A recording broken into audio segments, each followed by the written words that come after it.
On l'a oublié, mais le commerce extérieur français n'a pas toujours été déficitaire. La preuve, si le début des années 90 commence mal, le solde se redresse rapidement, atteint l'équilibre en 1992 et redevient positif en 1993. Il faut remonter avant le premier choc pétrolier de 1973 pour trouver un tel niveau.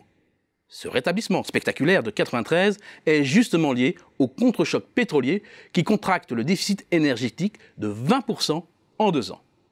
La panne de la demande intérieure entraîne aussi celle des volumes importés, qui reculent de 8% sur la période et contribuent ainsi au redressement du sol extérieur. Il faut ajouter à ce tableau la reconquête des marchés extérieurs. Encore déficitaire de 6 milliards d'euros en 1991, le solde des produits manufacturés est au vert en 1993, à plus 10 milliards. Pourtant, les premières digues se fissurent déjà. L'habillement, en équilibre précaire depuis le milieu des années 80, chute et est devenu déficitaire. Après la crise, la courbe reprend son ascension. Les excédents s'accumulent pour atteindre le record absolu de 1,8% du PIB, l'équivalent de 24 milliards d'euros. C'est un record qui passe inaperçu à l'époque, mais c'est un record qui tient toujours aujourd'hui. Et ce sont les excédents industriels qui explosent tous les compteurs. 32 milliards d'euros. La France est alors triomphante dans l'automobile et succès d'Airbus aidant, les résultats de la branche transport s'envolent pour atteindre 20 milliards d'euros. Le couple agriculture-agroalimentaire parachève ce succès général du Made in France. Selon ce tableau, la déconfiture de la filière textile qui plonge à plus de 10 milliards de déficit.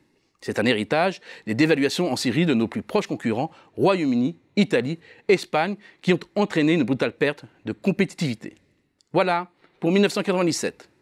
Le millésime 98 ne sera pas aussi bon. À l'époque, les économistes accusent la crise asiatique. Le problème, c'est que ce décrochage va se poursuivre jusqu'à l'an 2000 et le solde commercial redevient déficitaire pour la première fois depuis 8 ans. Le bref sursaut des années 2001-2002 ne sera qu'une rémission liée à l'attrition de la demande intérieure. Ensuite, c'est la dégringolade sans fin du solde du commerce extérieur jusqu'à 2011. C'est un véritable précipice avec un déficit record de 67 milliards d'euros, l'équivalent de 3,3% du PIB. Alors, quelle explication ? Il y a d'abord un choc exogène. Le déficit pétrolier est multiplié par 2,5 avec la flambée des cours du brut qui passe de 25 à 112 $ le baril. La facture est lourde, 50 milliards d'euros.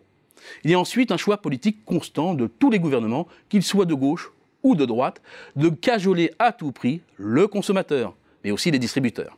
Le revers de la médaille, c'est que l'on sacrifie les industriels. Le textile, le cuir et la chaussure deviennent un champ de ruines. Déjà déstabilisé dans les années 90, le secteur subit l'assaut décisif de la Chine après son entrée dans l'OMC en décembre 2001. La filière informatique, électronique chute à son tour et devient le premier déficit manufacturier à 16 milliards d'euros. Dans l'électronique grand public, Thomson est balayé. Mais ce sont aussi des choix stratégiques de plusieurs grands groupes qui sont en cause. Dans l'automobile, Renault rate le haut de gamme et s'oriente vers le low-cost délocalisé. Pas seulement pour les émergents, mais aussi pour réimporter vers la France et l'Europe occidentale. En 2008, le solde auto français bascule dans le rouge. En 2011, le trou s'est creusé à 8 milliards. Mais il y a plus. D'autres bastions jugés imprenables vont tomber à leur tour. C'est le cas de l'industrie alimentaire, qui subit les coups de boutoir des industriels allemands, notamment dans la filière viande. L'alimentaire, le fameux pétrole vert de la France, passe lui aussi dans le rouge. Le déficit manufacturier sombre à 32 milliards d'euros. Mais la descente aux enfers a heureusement une fin. Le déficit s'allège peu à peu à partir de 2012. Des mécanismes plus favorables se mettent peu à peu en place. D'abord, le ralentissement de la demande intérieure limite les importations, alors même que la croissance européenne reprend des couleurs.